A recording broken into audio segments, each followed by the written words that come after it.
Es aicinu pastāstīt par sociālajās platformās realizēto kampaņu Runā latviski, atkrievisko Latviju vadītāju Liānu Langu.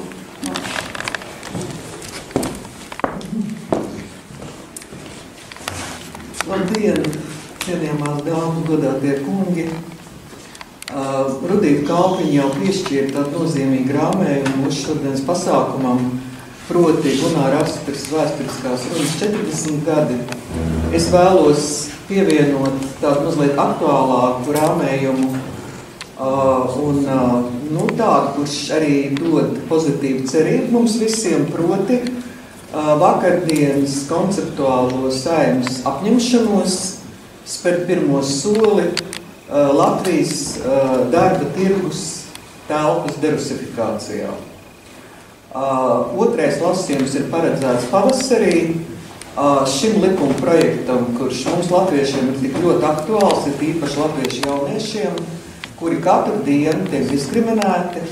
Nav tāds steidzamības režīms, kāds bija Stambulas konvencijai un vēl kādam likuma projektam, bet mēs turēsim rokas pulsa un gaidīsim pozitīvu parlamentāriešu lēmumu, jo vakardien pirmajā balsojumā vairāk nekā 70 parlamentāriešu nobalsoja par darba tirgus derusifikāciju un diskriminācijas izbeigšanu. Turpinot iepriekšējā runātāja teikto, es vēlos izteikt cerību, ka šodien angļu valodā publicēto materiāli būs pieejami digitālā formā, lai viņi patiešām būtu pieejami visā plašajā pasaulē digitāli. Tas varētu ļoti palīdzēt procesā, kurš Latvijā notiek, diemžēl pagaidām ļoti lēni, un tas, ko Egils Levits ir saucis par pagātnes pārvarēšanu, šie pētījumi mums ļoti palīdzēs pagātnes pārvarēšanas procesā. Un mans personīgais viens no mērķiem, ja man izdosies strādāt Eiropas parlamentā, ir kopā ar citiem dombiedriem inicēt starptautisko komunismu tiesu, kurai, es domāju, viss postsovietiskā bloka valsts ir jau ļoti nobriedušas. Pagaidām mēs katrs strādājam savā nodabā, viens ātrāk, cits lēnāk, citur ir strādājuši patiesības komisijas.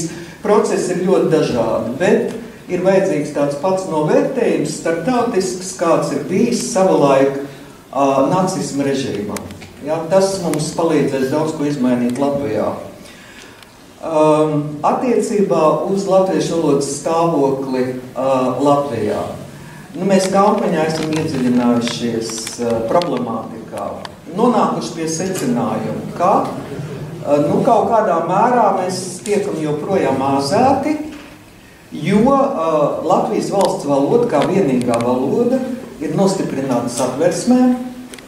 Vienlaicīgi valsts valodas likums, kas tika mīkstināts Vairs Vīts Freibergas laikā, pieļauj arī svešvalodu klātbūtni Latvijā. Un krievu valoda, kas ir bijusi rusifikācijas ierocis Latvijā jau apmēram 160 gadus, respektīvi kopš latiņu drukas aizlieguma Latgalē, krievu valoda tiek pielīdzināta likuma izpratnē Latvijā, kurai katrai svešvalodai, kas ir pilnībā atžgārni, un šī izpratne ir novērsta Ukrainā, kuras paraugam es uzskatu, ka mums ir noteikti jāsako, kur Krievijas valsts valoda publiskajā telpā ir dzērsta. Un mums ir jānovērš arī likumiski šī pretruna, kas pastāv starp valodas likumu un satversmi. Un noslēgumā, pirms pētnieki prezentēs savus nozīmīgos pētījumus, es vienkārši izstāstīšu tādu anekdotālu gadījumu, kurš notika aizvakar, un tas jums noilustrēs, kādā veidā praksē notiek kampaņa Atkrievisko Latviju. Viņi notiek tādā veidā, ka vairāk nekā pusotru gadu Soli pa solim tiek atkarota latviskā telpa Krievijai. Piemēram, kāds aktīvists kampaņas bija aizrakstījis pašvaldības uzņēmumam Daugavpils Satiksme un norādījis uz to, ka šajā tīmekļa vietnē uzņēmumi ir krievu valoda. Daugavpils Satiksme atbildēja, ka Daugavpils ir daudznacionāla pilsēta, ieklausieties, daudznacionāla. Un tādēļ viņi komunicē ar iedzīvotājiem dažādās valodās. Un dažādās valodās tas ir eifemisms, lai attaisnotu Krievijas valsts valodas lietojumu publiskajā telpā.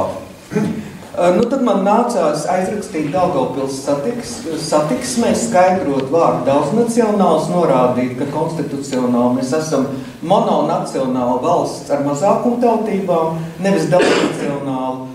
Un ka viņi pielieto būtībā antikonstitucionālu retoriku, kā arī bija spiest par to ziņot dažiem dienestiem. Viss šīs sarunas rezultātā Daugavpils Satiksmes tīmekļa vietne ir atkrieviskota. Paldies par uzmanību!